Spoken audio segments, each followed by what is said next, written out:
Hi, welcome to my first cooking video. Today we're going to talk about what you can do with a handful of flour and a little oil.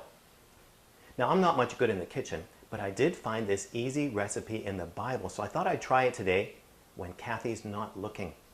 Well, it comes from 1 Kings chapter 17, and it's a story where Elijah was caught in a drought. So God told him to go to a certain place where there would be a widow who had been instructed to feed him. So he went to that place and he stopped the first widow he met and asked for food. Now this widow was starving herself. All she had was a handful of flour and a little oil. And she was going to cook that with her and eat it with her son and die. It didn't look like she was expecting company for dinner. So Elijah tells her to feed him first. Well, what a nerve. Now if it had been me, I would have ignored him, told him to go to a restaurant or ask someone who had money. But she actually obeyed.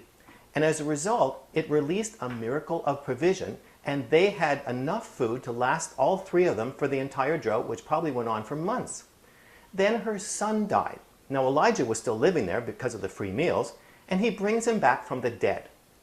So as a result of a handful of flour and a little oil, she has free food for months, and her son comes back from the dead. Now that's not bad for a handful of flour. But she didn't think she had anything significant to offer the prophet initially. But you see, God can use a small step of faith to perform miracles. And there's lots of examples in the Bible of that happening. I mean, look at the 5 loaves and 2 fishes that fed 5,000 people. Or David's slingshot. I mean, that was never designed for war, but he changed the course of Israel's history. See, small steps of faith can release enormous miracles. And God's always looking for people who will take a small step of faith that he can partner with to do something amazing. So what do you have that God could use? Now, I know what you're thinking. You're just a normal, average, ordinary person and you don't think you have any gifts. But that's not true. Every one of us has a unique gift that God has placed in us, and if we offer it to him in faith, he can do miracles with it. And this actually happened to me. One day after a church service, one of my patients who had severe bipolar disorder came up and asked me if I would pray for her because she was feeling particularly awful. So I prayed with her. It took me perhaps up to 1 minute. She was instantly healed and her life was changed forever.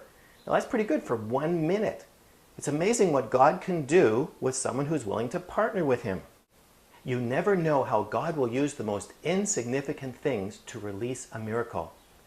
You know, we can release miracles and change the world one handful of flour at a time. To live a transformed life, you need to learn how to offer God your gifts and expect miracles. Now I want to hear from you. How has God used your handful of flour? Just leave your comments in the box below.